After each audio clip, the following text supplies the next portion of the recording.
G'day everyone, Carl here. I've got a new heli that I'm going to review.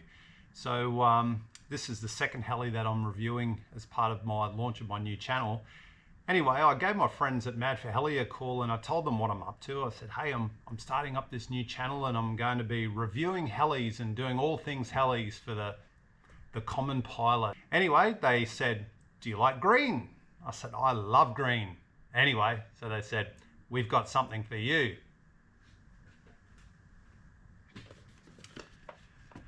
The OMP M4 Max. And I thought, wow, what a great offer. As you know, I've got a Goose Sky RS4 and I love the Goose Sky RS4. It's a great size heli. I love that 400 size heli, but it's not the Venom. And I was always wondering about the Venom. You know, it's got the bigger motor and you know, and the standard servos you can put in it.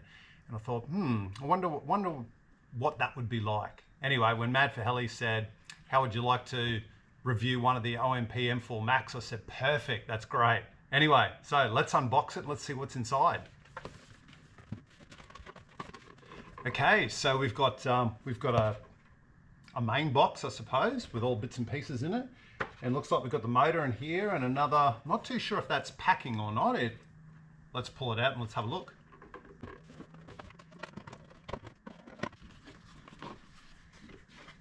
All right, it's green. We got a landing skid and a whole heap of hardware sitting in there. Stickers and a main blade holder. Need that. Main side frames. And there's a signature on there, Mr. Jonas Wackerhauser, to be precise. We have some other hardware, mainframe bits and other bits and pieces. Looks like to be for the tail boom. Tail blades. More brackets, an alloy servo horn. Plastic servo horns, 3 of them, so they'll be for the cyclic and this will be for the tail. Shim pack, little bit of foam there, some screws. This may be a spares bag, I'm not too sure yet, we'll see. This looks to be for the tail fin, tail case, tail belt, all tail stuff. We have what looks like to be a main gear, some spacers or shims. That is obviously a main shaft.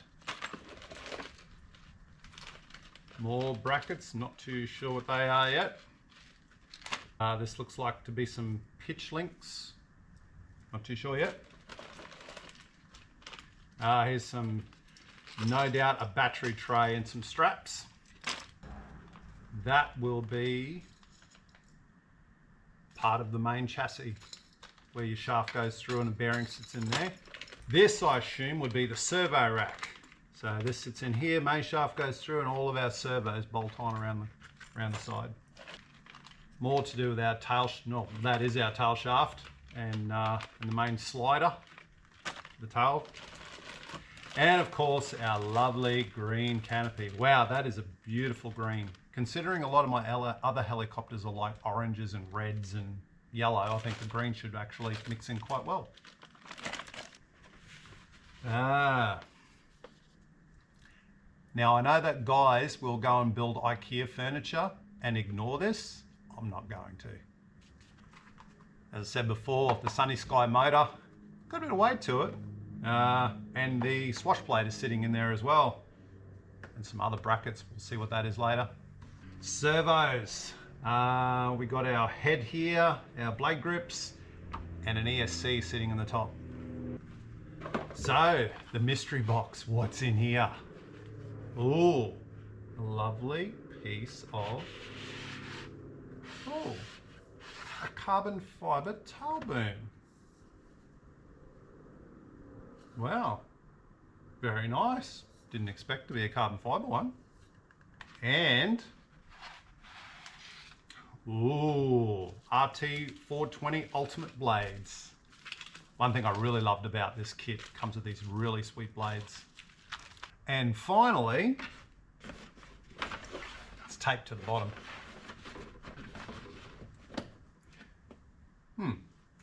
Carbon tail push rod.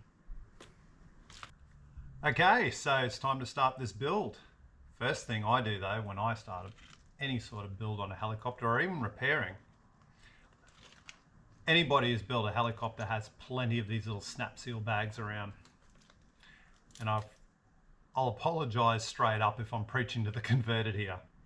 But one of the things that I do is I empty the contents of one of these bags, put it down. The bag then goes on the desk and I put my Loctite on the bag, and then I can just get the piece that I need, put it in the Loctite and straight in. A lot quicker than just putting a little bit on every time.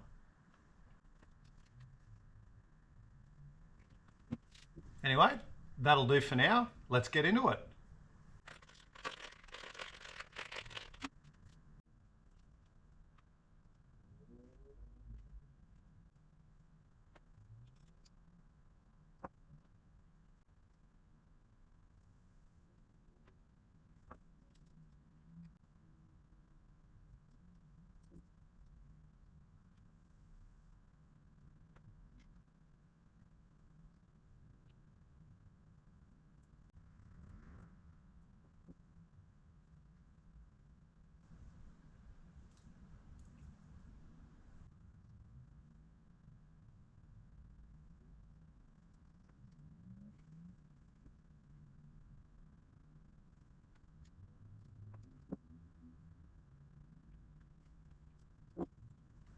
One thing I wanted to show you here with this tail servo horn, it's a metal one, and you can see the ball link there on the end, and it goes through, and there's a nylock nut, a nut with a little nylon insert that's meant to keep it there.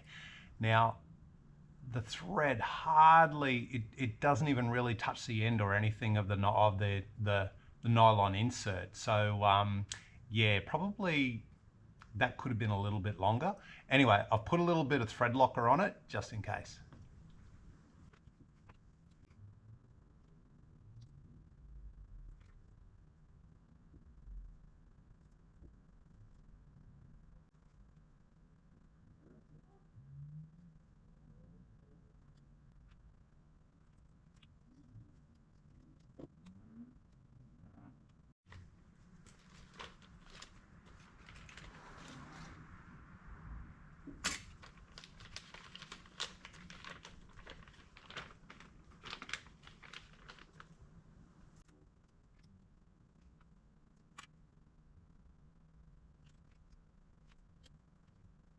Okay, so this is what it looks like, the ESC once it's all mounted on. What's this say? 85 amps, 85 amp OMPHOBBY ESC. So yeah, so as I was saying just before, the shape of the ESC isn't like the manual. So what I've done is I've made this nice bit of 3M tape on here, and then as per the manual, there's these cable ties that go around the back, and you just bolt that connector into this frame. So now comes the fun part. We're going to put it all together into the main frame, and things will start looking like a bit of a body.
So we've come to assembling the tail now.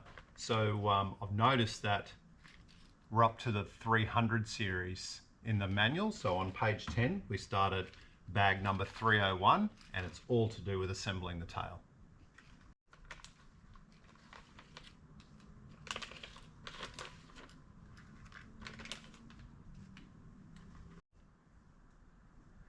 I'm just about to put the bell crank together.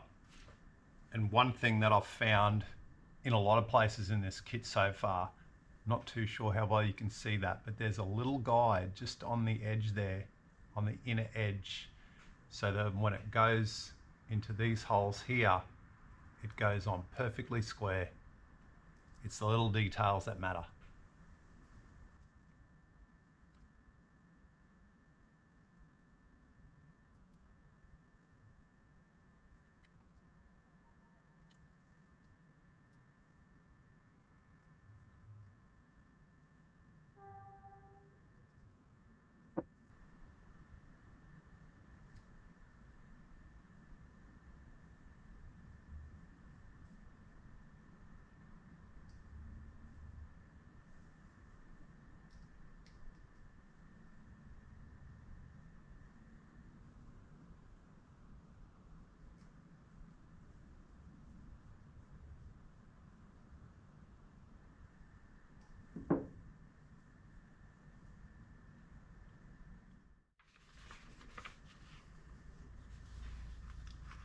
I found something else in the manual that's not quite right.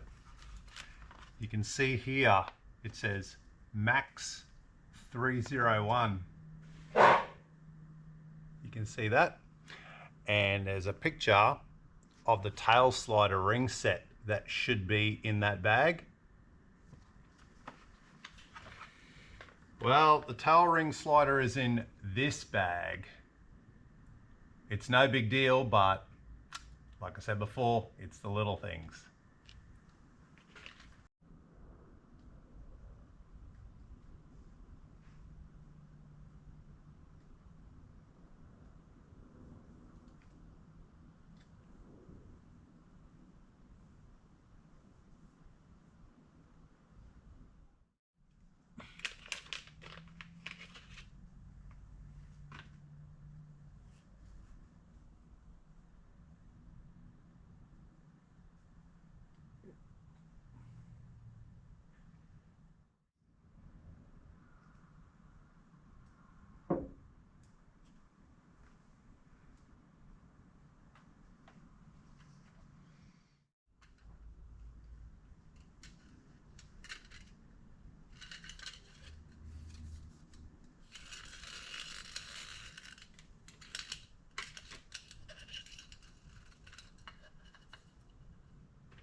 Okay, so our M4 Max, it's really starting to take shape now. I've got to the part in the instructions where it says to put together your carbon tail push rod. And what I've done is I've assembled the pieces. So there's this little aluminium piece that fits on the end of the rod and the ball link, plastic ball link end that goes on the end. So I've put them all together, put it in there, and according to the manual, I need to make sure that it's 589 millimeters from end to end. And when I put it all together and I use my tape, we'll do that now. I'm going to put this end on the 100 millimeter mark, and I'm going to put this end up here, and it comes in at 588. So 1 millimeter less than what I actually need. So I just need to screw them out just a smidge and I'll be perfectly on 589 millimeters. I may have to trim that up a little bit when I set up the Flybarless later on though. But one thing that the instructions do say though is that even though there is a place to put a bolt on the end here, it says to use 2-part epoxy glue to hold them on. You don't want these coming loose mid-flight. So this is the 2-part epoxy I'm going to be using. It's a 5-minute Sally's Araldite. I use it for fixing up my helicopters all the time. It's great stuff.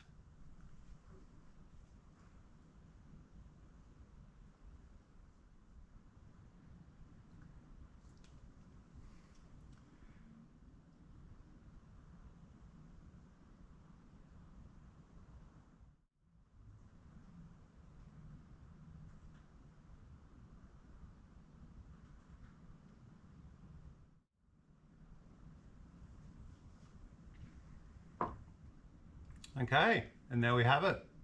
So I've made sure that they've all nice and neat, everything's all in line and nice and symmetrical.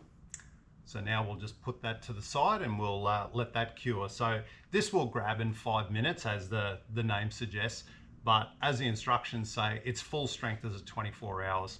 We won't be flying this in 24 hours anyway. So yeah, we'll just put this aside and let it cure and we'll keep going.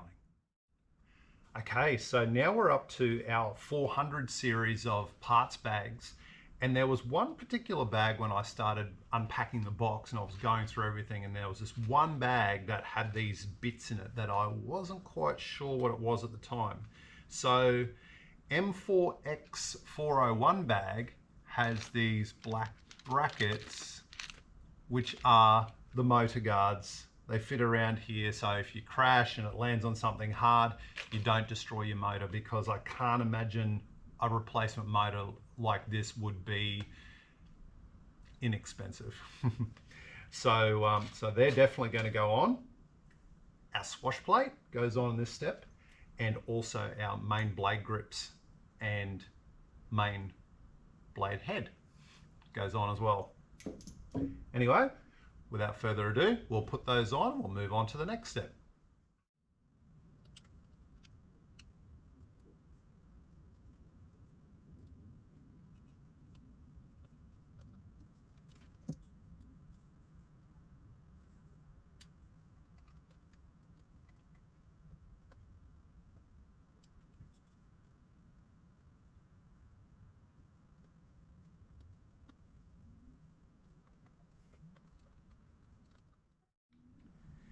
Something else that's needed through this step as well is that we need to put together our servo to swash links.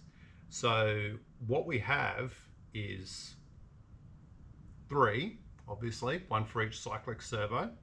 We have our little threaded shaft, and we have our plastic ball link ends. And if you've built a heli before, you'll know this, but if you haven't, one side is a left-handed thread and one side is a right-handed thread. Now on the M4 Max, it has, in the center, it has like a squared off end just behind basically the flats where you can put your pliers on there, or a spanner. And then on the other end, there's like a nice tapered section. The side that's on the flat, that is a left-hand thread. So make sure when you're screwing it on, you screw it counterclockwise, and then where it tapers into a nice smooth end, you turn it clockwise. And so at least when it's all together, when you turn it, it lengthens or shortens. Also, when you measure it, 38 millimeters, make sure they're all the same. If it's a little bit either side, it doesn't really matter, but make sure that they are all exactly the same. A ruler will work, or a tape measure will work. Personally, I've got a set of vernier calipers. If you haven't got yourself a set, they're cheap. Buy yourself a set. You can even get the really fancy digital ones where you can just put it on there and it tells you on a screen exactly what they are. I'm old school.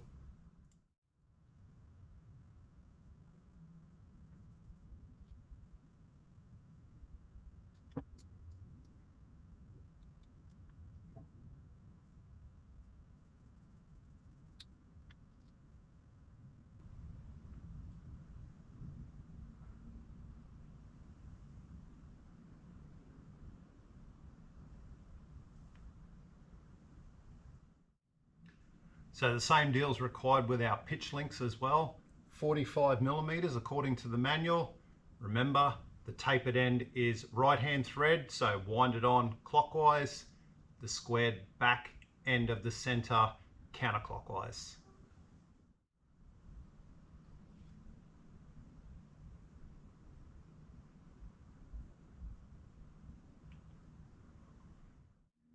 So now we've reached the part where we're going to put on our main blade head.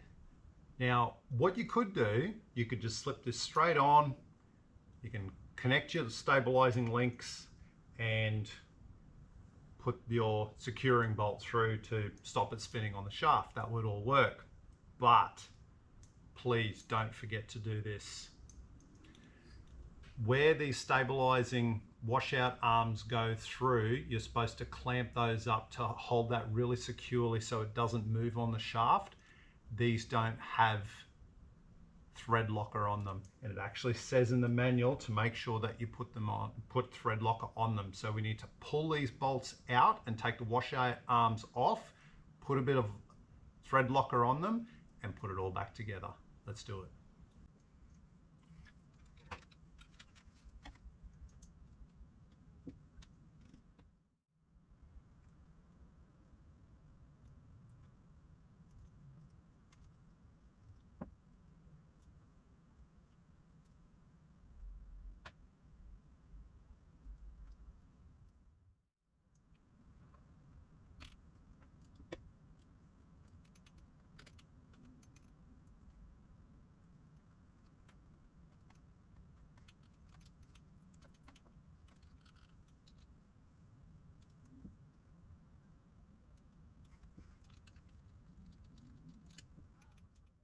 Okay, we've got our main blade head on now. It's all really starting to look. It's always an exciting part when you get to this stage of building a new heli.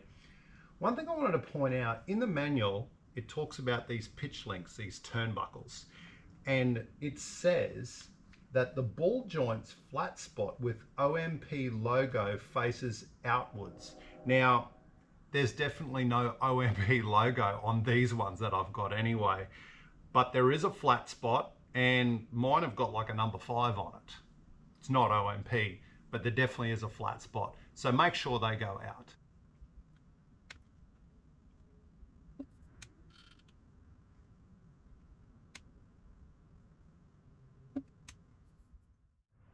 So we're really starting to get to the end of this build. I've actually only got one more bag left, just the tail blades with the bolts that hold that and the main blades on. But what we've got to do now is set up our battery. So the battery that is an option. It doesn't come with a battery. I bought the genuine OMPHOBBY 2000 milliamp hour battery. It's a HV LiPo. So remember, when you go to charge these, there'll be a setting on most modern chargers out there these days where you can set to LiPo, or so LiPo or LiHV. HV will bring it up to about 4.3 volts per cell. So the Goose Sky batteries in the RS4 are the same. So what we'll do now, one thing I really like about this M4 Max is that it actually uses a quick connect battery tray setup. So we've got our tray that basically the battery goes on here with these cool little OMP straps that go along the edges. And then there's just this little bracket which goes over the XT60 connector, and it bolts on here. So I'm going to do that now. You'll see me build it, and then I'll put it on to test it, make sure it all slides on okay.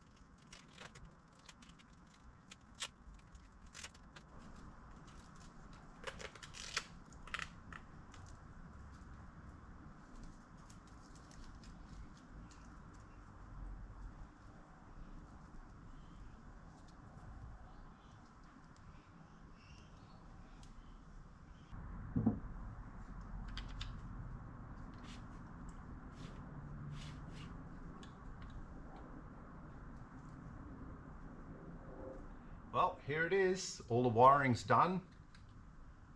As I said, I put a little bit of time into making sure it's all nice and neat. But I think I'm pretty happy the way it's come up anyway. Very, very nice build. So what I'm going to do now is I'm going to hook up my laptop to the Spirit Flybarless, and I'm going to do the setup, make sure that everything is all centered. I'm going to use the zip tie method. So if you've never seen the zip tie method for centering the swash plate, there's plenty of videos out there, but I'll do a video later on and I'll post it on the channel because look, it's a really, really great method for making sure your swash plate is level. But anyway, I'm going to do that now, and then when I'm finished, I'll come back and you can see the final product.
Well, there it is, the M4 Max. It's all assembled, all the setup's done.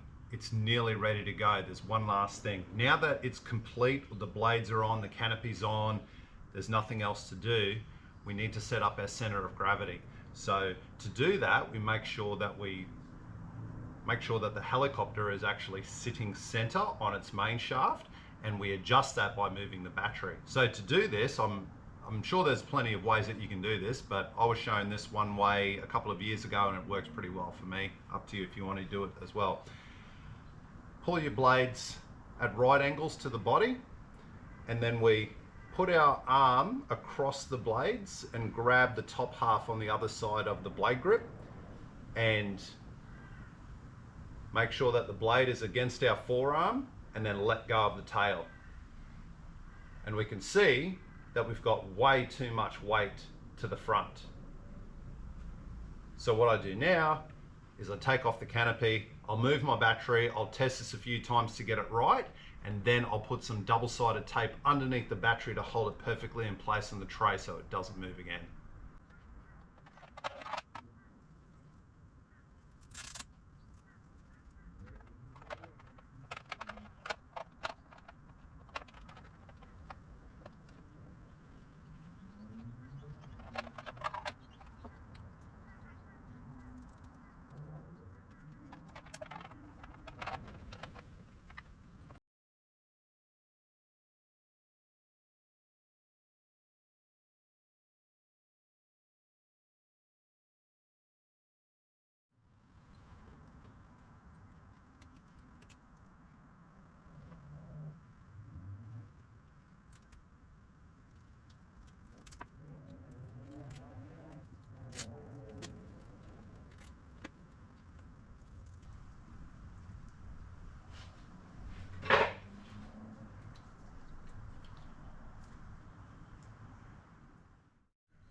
Okay, it's time. The battery's in, center of gravity is done. I'm ready to give it a test flight. So I'm going to go and have a bit of a play around with this thing because, as OMP like to say, the sky's calling.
Well, I'm back after taking the M4 for a fly, and well, what can I say? It flies beautiful. And as you saw, it cuts heads of grain off barley really, really well too.